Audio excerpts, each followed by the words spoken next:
This is Confessions of a Selfish Bitch, the podcast where you stop abandoning yourself and start living the life that you've been sacrificing for everyone else's comfort. I'm your host, Cher. After decades of watching thousands of women shrink, dim, and call self-sacrifice love, I learned the truth. Choosing yourself isn't selfish, it's sacred. Here, we get honest. We talk forgiveness that actually frees you, responsibility that empowers you, and the shadow work that changes everything. Take a breath, and let's begin. Hello, my darling friend. Thank you so much for being here with me again. I'm so excited. I love doing this podcast so much. Let's jump in. So in last week's episode, I shared a couple of practices that I use regularly. I shared WHOOP and how to apply James Clear Atomic Habits 1% into your life. And as we go into this series on letting go, I wanted to just take a moment and explain why those practices are so important and how they apply. Because being aware of things that you need to let go of is great. It's the first step. But nothing is going to change unless you change the behavior, unless you change reactivity, unless you change your actions, right? So in my early years in the woo-woo world, because it really was, until I really understood just how practical yoga is off the mat. I'm talking about the real, true, deep practices of yoga. Until I really started to understand how practical the teachings of the mystics are and how practical the teachings in Buddhism are, until I really understood how practical they are and not just spiritual woo-woo, I was really struggling with how do I make all of the changes that I knew that I needed to make in my adult life. And so WHOOP and 1% were two of the most impactful tools that I've ever used. I'm for those who have already achieved the awareness of I've got some evolving to do, and the changes that I want to see in the world aren't going to happen because I decide that somebody else needs to change or something else needs to change. I understand that I need to shift and evolve my relationship to and with it. Okay. Furthermore, I also am very conscious of the title of this podcast, Confessions of a Selfish Bitch. So how can letting things go, behaviors, patterns, beliefs, relationships, grudges, all of the things, and I'm going to go through the many things in our life that we need to let go and why, because it's not just about letting stuff go. There is a why to it, and it's very important. But what I experienced and what I've observed, now remember, I've been a yoga teacher for over 25 years. So thousands of students between weekly classes, retreats, workshops, online and in person, private clients, all of the things. I've observed a lot. I've walked side by side with so many. And there are two fundamental questions that I've heard time and time again, and this is important. The first one is always, why, when I really start diving into this work, call it spiritual work, call it personal evolution, call it whatever you want, why does it seem like my life and relationships fall apart? We're going to address that in another episode. The second question is, and I guess it kind of piggybacks onto that, but specific to relationships, is why am I now a selfish bitch in my relationships? And the reason is because when you stop fulfilling the other half of the codependent relationship, you're no longer showing up for them the way that you did when you first entered into your relationship, whatever kind of relationship, romantic, professional, friendship, familial, when you stop fulfilling that half of that codependency and somebody else doesn't want to evolve with you, they're not going to look at you and say, oh, congratulations, you did so well. They're going to get upset.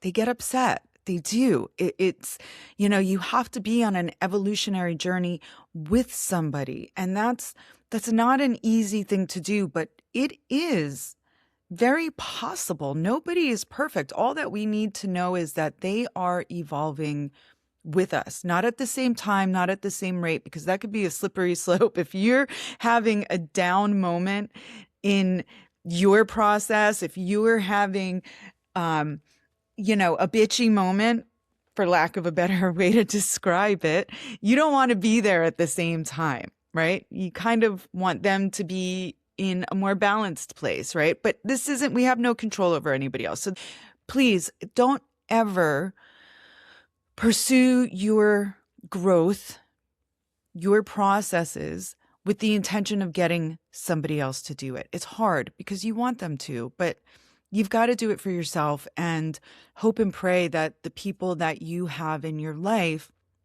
are also interested in being on the same journey. And if they're not, they're going to naturally filter out of your life. And that's part of letting go. It's letting relationships go that you outgrow. And that's okay. You can send them off with love and light. Part of letting go is also letting go of the stories of justification. And that is so important, because what if that person does evolve? What if they do choose to grow and evolve? And then you choose to invite them back into your life. And now you've got all of these people going, yeah, but they did this and they did that. And you made us feel a way about that person because you wanted to share all of the horrible things about them. But now you're inviting them back into your life because you forgave them, because they evolved and they grew, and you want us to, right? Do you see what I'm saying? It becomes a very, very slippery slope. So be super careful about engaging in the stories of justification. Let them go, make it more about you. And I can speak to this going back to when I was entering into my second divorce. Yes, I've had two. When I was entering into my second divorce, and both of my ex-husbands decided to be best friends so they could team up on Cher. It's so, you guys, you have no idea how crazy it got. It was so intense. And it would have been very, very easy for me to sit down with, when I rallied the wagons to circle around me, when I called in all my girlfriends and was like, I need you, I need somebody with me 24/7 because things are getting real. I mean, it was bad. When that happened, I had zero interest in sitting around with my girlfriends and discussing the behaviors, the actions, and ruminating on all of the minutia of all of the things that they were doing, because I never wanted to be in that situation again. So instead, when I had my girlfriends around me, we would talk about me. We would talk about what I did to invite this reality, this result of the relationships that I chose in my life, how I chose them and how I never wanted to be here again, and the good that came out of it, because I have my sons who are my pride and joys and really becoming three of my best friends. It's the coolest thing in the whole wide world. So the process of letting stuff go it's very deep and it's very nuanced, and there's so many layers. So we're going to walk into this incrementally because there's so many places of letting stuff go. I made some notes. So let's talk about forgiveness and grudges. Listen, there are going to be a number of episodes on forgiveness, and it needs to happen because I've heard so many people say it's unforgivable. What you're saying when you say it's unforgivable is I will hold on to that pain and that story and allow it to rot and erode me from the inside out for the rest of my life. Okay, forgiveness is a very, very tricky reality when you approach that process for real. It's incredibly uncomfortable, but it's one of the greatest excavations for your soul and your spirit and your mind and your life that you can do. Ask yourself, and again, we'll go into forgiveness. This is going to be a whole series of episodes all unto itself. Who are you keeping in your dungeons, including yourself? What are you not forgiving yourself for? What do you need to let go of that you're holding yourself in contempt for so long? I can't see without my glasses. Another area of letting go we've already mentioned is codependency. Stop playing that codependent role. Coping mechanisms. You got to let go of some of the coping mechanisms that are actually hurting your relationships in the name of keeping you safe. Coping mechanisms are oftentimes survival skills. We create coping mechanisms. We call them boundaries as a result of traumas that we adopt as identifications. We don't even look at our traumas as how this helped me evolve, how this helped me grow as a human being. What's my participation in that trauma? It's not a process of self-flagellation. When you look at how you participated in creating a scenario, there's some degree of participation in the fact that you were there.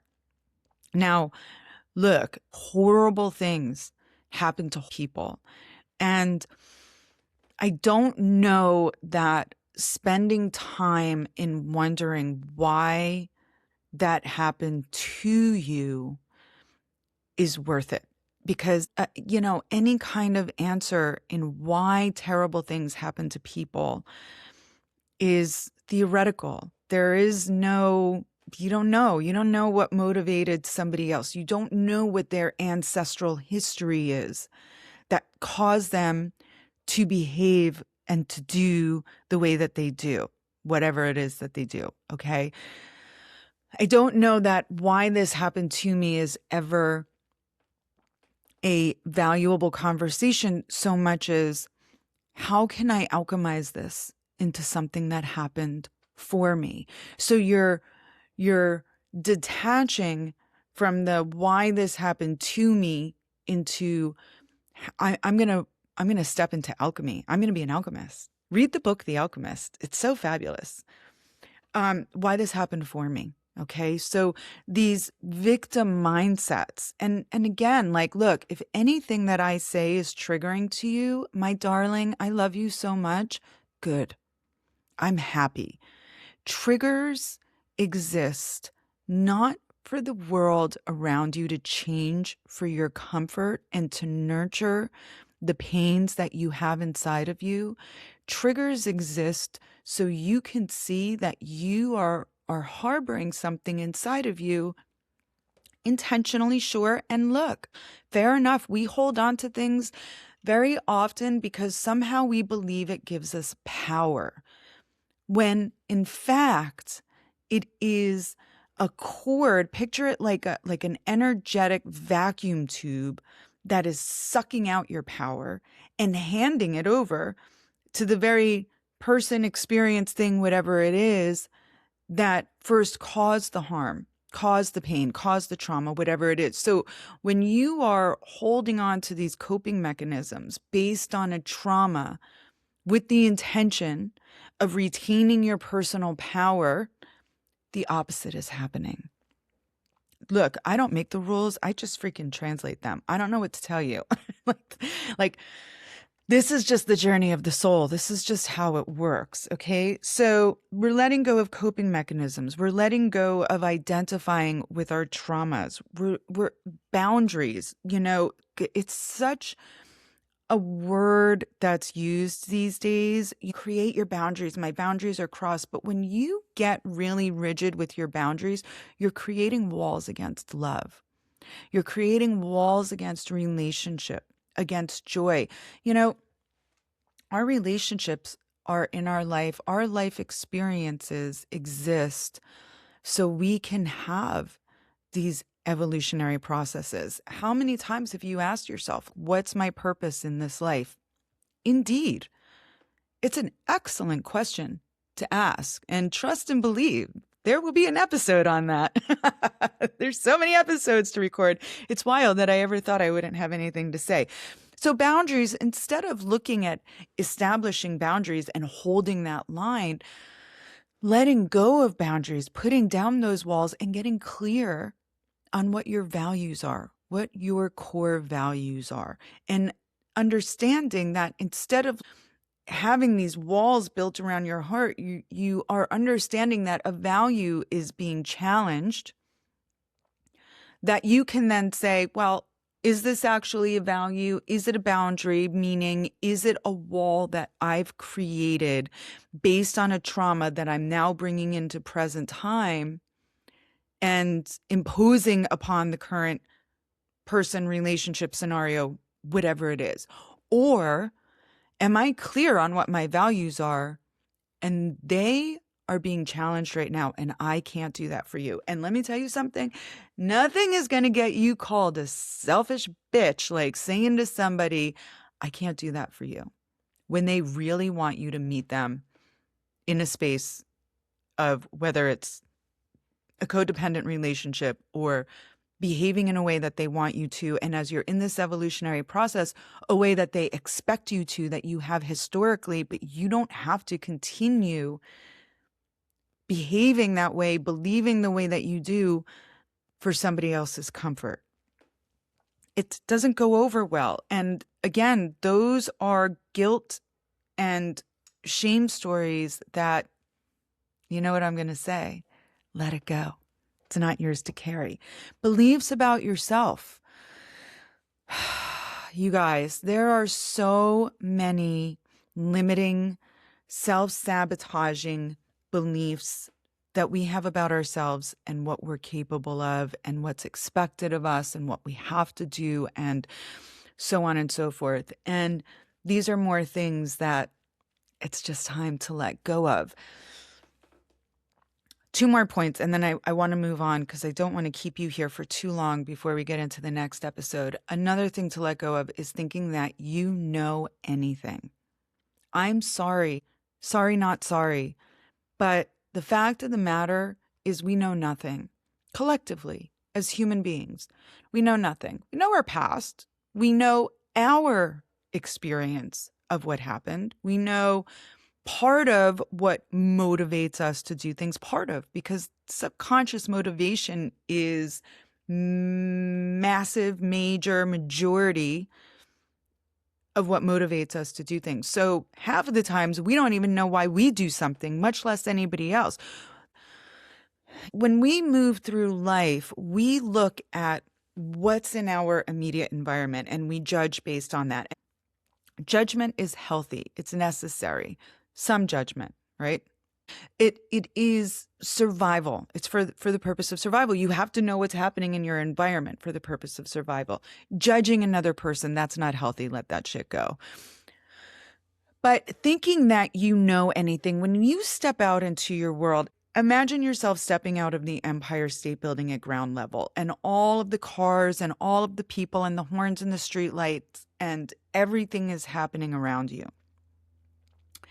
Now imagine, and you're looking and you're like, okay, I see from 33rd Street to 35th Street and across the street, and that's as far as you really can see until you ride the elevator all the way up to the top and you can see all the way to the ocean and you can see way beyond and you can get a global view and you realize you can't really see or what's going on every single street and every single avenue of the millions of people that exist down on ground level. Yet we walk through life at ground level, at street level, with these opinions, and they are opinions that we walk through life believing that it's actual and factual and that we know what is going on in the world, in ourselves, much less in the world. When you can let go of knowing and land in a place of realizing, like, I don't actually know shit, I have to tell you, it is one of the most freeing, relieving, nervous system relaxing realities that you're ever going to step into. The truth of not knowing is one of the greatest steps in letting go, in detachment and non-grasping that you can step into. And as a matter of fact, it's probably the first place I encourage you to start. I'm actually going to put a check mark because I want that to be the first detachment episode. And then finally, control. Sister, you got to let go of thinking that you're in control of anything other than yourself. And even that, barely. And because you're learning to be in control of yourself. How do you do that? Presence, step by step, little baby steps. Like we looked at and discovered last week, being aware of your internal obstacles. Taking 1% step in any direction, even in the direction of self-awareness, of presence, every moment in your life, being in presence. I don't know if you've listened to all of the podcast episodes so far, but back in one of them, I mentioned one of my teachers and asking him, when you speak about being in presence, do you mean all the time? And he was like, yes, all the time. And I was like, okay, but like all the time? And he said, yes, Cher, all the time. This was at Nalanda Institute for Contemplative Sciences. And if you're interested, I'll put a link down in the show notes because it really is a wonderful program. But how can you have control of anything outside of yourself when you're not even present and there is no control of anything? So it's learning to let go. And it's not only learning to let go, it's non-grasping, not holding on to, and not pushing away, because not allowing things to happen in your life, which falls under the umbrella of control, is the same as attachment. It's the same thing. Okay, so I've given you a lot to contemplate this week, and I hope that you'll journal, take some moments, and I'll put this in the next mini-sode, so I'm not going to spend any time. I'm actually going to push a button right there, but we're going to go into a journey here. I will create a page or something, or figure out how to organize these episodes for you to take this journey with me. It is an evolutionary process. Be kind to yourself. How you treat yourself, how you speak to yourself, what you believe about yourself is a direct reflection, how you treat others is a direct reflection of how you treat yourself, is what I'm trying to say. Okay, so start with yourself. And when you go through these evolutionary processes, you're going to notice all of your relationships get infinitely better. Not because you're trying to improve the relationships, but because you're improving yourself. And yes, you are going to have to let some relationships go, because you're going to let parts of yourself that just, they're not serving you. They're not working for you. You're going to have to let them go too. So welcome to the journey. Get excited, take a few breaths, and know that while the process might be rocky and uncomfortable, it's rocky and uncomfortable because you care. If you didn't care, you'd be a sociopath. And we're not aiming for that, are we? So embrace it. Don't try to push it away. Don't try to hold it to you. Take some deep breaths. And we're going to take this one step at a time together. I'm here with you. If you have any questions, if anything that I've shared thus far in this episode or past episodes have landed for you, have triggered, caused you discomfort, if you have some questions, email me, hello@ chermelly.com. I read all of the emails and I will absolutely address whatever it is that you've emailed to. So thank you so much. I love you. Ciao for now. Don't forget about the mini-sode and I'll see you next week. Share, like, subscribe, do all the things. Thank you for being here with me. If something in this episode stirred clarity, discomfort, or recognition, let it. You don't need to rush to resolve it. Integration happens in its own time. And don't forget the mini-sodes. They offer simple yet practical tools to help you integrate what we explore here. Now, if you're navigating a season of transition in relationships, identity shifts, or decisions that call for clarity, grounded perspective, and honest reflection, I do work privately with a small number of women. That information is in the show notes if and when it feels right for you. And if there's a situation you're wrestling with and want a fresh, real life, no bullshit, ride or die best friend perspective on, you're welcome to email me at hello@chermelly.com. I read every message and I'll do my best to explore it in a future episode or companion minisode. Now, if this resonated, please follow, like, subscribe, and definitely share it with someone who might need to hear it. Take good care of yourself. I'll meet you back here soon. With love, ciao for now.